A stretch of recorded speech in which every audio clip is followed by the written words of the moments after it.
25 साल के जुड़वा भाई बहन हार्दिक और हिमशिका सोशल मीडिया पर दोनों की जोड़ी को लोग एक परफेक्ट सिबलिंग बॉन्ड की मिसाल मानते थे। उनकी रील्स में हंसी मजाक मस्ती और एक दूसरे के लिए प्यार साफ दिखाई देता था। लेकिन 6 मार्च की दोपहर करीब 1:30 बजे इसी भाई बहन की कहानी ने अचानक ऐसा खौफनाक मोड़ लिया जिसने पूरे शहर को दहला दिया। उसी घर के अंदर जहां कभी दोनों साथ वीडियो बनाते थे, वहां कुछ ही मिनटों में चीखें गूंजने लगी। हिमशिका जान बचाने के लिए पूरे घर में भाग रही थी और उसके पीछे चाकू लेकर दौड़ रहा था उसका ही जुड़वा भाई। कुछ ही देर में उस भाई ने अपनी ही बहन के शरीर पर एक दो नहीं बल्कि 84 बार चाकू से वार कर दिए। जब सब खत्म हुआ तो घर के अंदर ऐसा मंजर था जिसे देखकर हर कोई सन्न रह गया। आखिर ऐसा क्या हुआ कि एक भाई अपनी ही बहन का कातिल बन गया? इस रोंगटे खड़े कर देने वाली क्राइम स्टोरी की पूरी सच्चाई जानने के लिए वीडियो में आखिर तक बने रहिए। साथ ही वीडियो को लाइक एंड चैनल को सब्सक्राइब जरूर कर दीजिएगा। नमस्कार दोस्तों, मैं विनय कुमार। कहानी की शुरुआत होती है उत्तर प्रदेश के मुरादाबाद शहर की मझोला थाना क्षेत्र के बुद्ध विहार कॉलोनी से, जहां 25 साल के जुड़वा भाई बहन हार्दिक और हिमशिका सोशल मीडिया पर एक खुशहाल जिंदगी की मिसाल माने जाते थे। इंस्टाग्राम और यूट्यूब पर दोनों की रील्स हजारों लोग देखते थे, जहां वे लोगों को सलाह देते थे कि 9 से 6 की कॉर्पोरेट नौकरी में कुछ नहीं रखा, अपनी जिंदगी अपने तरीके से जीनी चाहिए, घूमना चाहिए, मजे करने चाहिए और खुद को प्रायोरिटाइज करना चाहिए। कैमरे के सामने दोनों की बॉन्डिंग इतनी मजबूत दिखाई देती थी कि देखने वालों को लगता था कि शायद भाई बहन का इससे बेहतर रिश्ता हो ही नहीं सकता। लेकिन असलियत इससे बिल्कुल अलग थी। दरअसल करीब 10 साल पहले उनकी मां नीलिमा अपने पति से अलग हो गई थी और उन्होंने अकेले ही दोनों बच्चों को पाला। बीमा कंपनी में नौकरी करते हुए उन्हें पढ़ाया लिखाया और काबिल बनाया। दोनों ने इंजीनियरिंग की पढ़ाई की और बाद में गुरुग्राम में नौकरी भी शुरू की। लेकिन आगे चलकर हिमशिका ने एमबीए करने का फैसला किया, जबकि हार्दिक की नौकरी छूट गई। नौकरी जाने के बाद हार्दिक ने फैसला किया कि वो अब सोशल मीडिया पर कंटेंट बनाएगा और इसी दौरान वो अपनी बहन के साथ मिलकर रील्स और वीडियोस बनाने लगा। धीरे धीरे उन्हें व्यूज मिलने लगे और वे लोगों को ये बताने लगे कि कॉर्पोरेट जॉब छोड़कर भी जिंदगी खुशहाल हो सकती है। लेकिन असल जिंदगी में आर्थिक दबाव बढ़ने लगा था और घर के अंदर तनाव भी बढ़ रहा था। इसी बीच हार्दिक की जिंदगी में इंस्टाग्राम के जरिए एक लड़की आई, जिससे वो कभी आमने सामने नहीं मिला, लेकिन उससे प्यार करने लगा। जब परिवार को इस रिश्ते के बारे में पता चला तो माँ और बहन ने उसे समझाना शुरू किया कि पहले अपने करियर पर ध्यान दे, क्योंकि वो लड़की को ठीक से जानता भी नहीं है। लेकिन हार्दिक को ये बातें दबाव और टॉर्चर लगने लगीं। कैमरे के सामने सब कुछ सामान्य और खुश दिखाई देता रहा, लेकिन कैमरा बंद होते ही घर के अंदर अक्सर झगड़े होने लगे। मार्च का महीना था और होली का त्योहार आया। हार्दिक और हिमशिका गुरुग्राम से छुट्टी लेकर मुरादाबाद अपने घर आए। सबने साथ मिलकर होली मनाई और सब कुछ सामान्य दिखाई दे रहा था।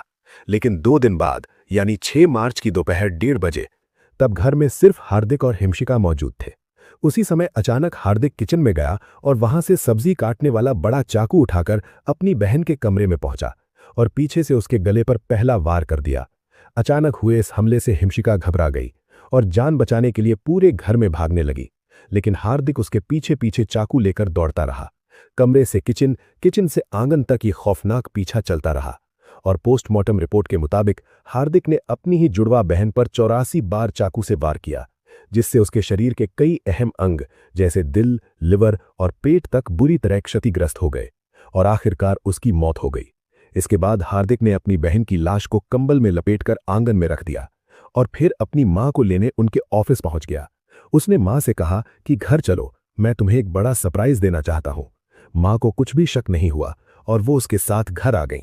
लेकिन जैसे ही उन्होंने घर में खून के निशान और कंबल में लिपटी अपनी बेटी को देखा तो वो जोर जोर से चीखने लगी और बाहर भागने की कोशिश करने लगी। तभी हार्दिक ने उन पर भी चाकू से हमला कर दिया, लेकिन उनकी चीख सुनकर पड़ोसी घर के अंदर आ गए और कई लोगों को एक साथ आते देख हार्दिक वहां से भाग गया। बाद में पुलिस को सूचना दी गई, मां को अस्पताल पहुंचाया गया, जबकि डॉक्टरों ने हिमशिका को मृत घोषित कर दिया।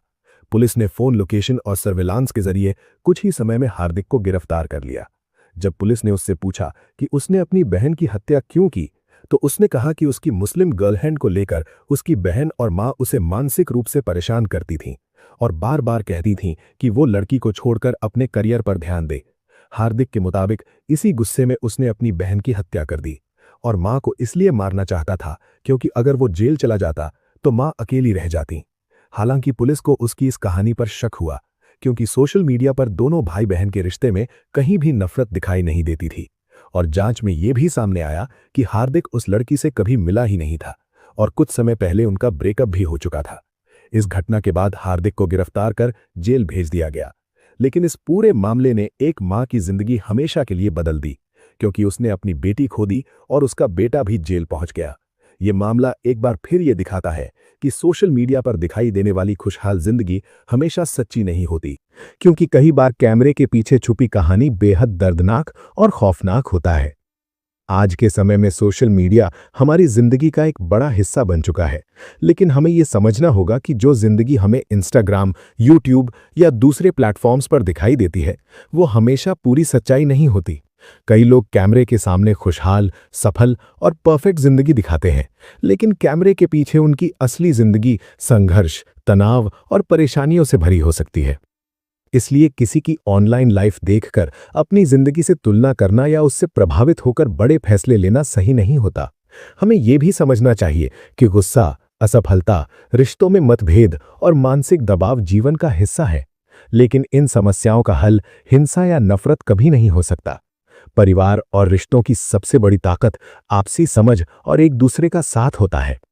अगर किसी के मन में गुस्सा, तनाव या मानसिक दबाव बढ़ रहा है, तो उसे अपने परिवार, दोस्तों या किसी भरोसेमंद व्यक्ति से खुलकर बात करनी चाहिए और मदद लेनी चाहिए।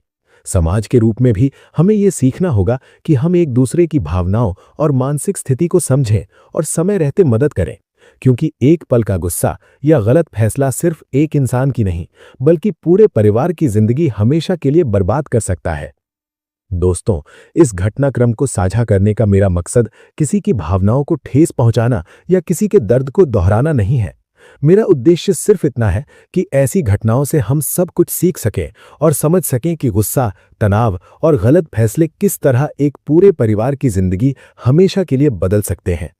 इसलिए इस कहानी के बाद हमें ये जरूर सोचना चाहिए कि जीवन में चाहे कितनी भी कठिन परिस्थिति क्यों ना आए, हमें संयम, समझदारी और सही फैसले के साथ आगे बढ़ना चाहिए, ताकि ऐसी दर्दनाक घटनाएं दोबारा कभी ना दोहराई जाएं।